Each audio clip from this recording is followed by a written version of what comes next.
அமைதியான பையன். ஒரு கிராமத்தில் ஒரு அழகான குடும்பம் வாழ்ந்துட்டு இருந்தாங்க. அந்த வீட்டில் ஒரு குட்டி பையன் இருந்தான். அவன் எப்போவுமே சுறுசுறுப்பே இல்லாமல் இருந்தான்.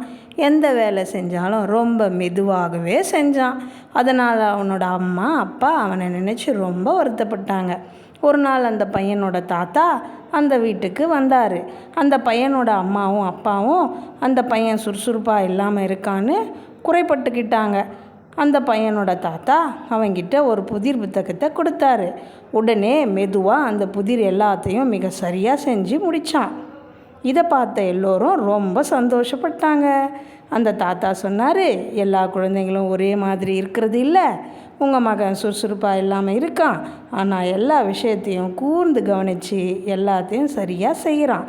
அதனால் அவனை பற்றி கவலைப்படாமல், அவனுக்கு அறிவுரை சொல்லாமல், அவனை திட்டாமல் நல்லபடியாக வாழுங்கன்னு சொன்னார் அவர். தேங்க்ஸ் ஃபார் வாட்சிங். Like and comment please.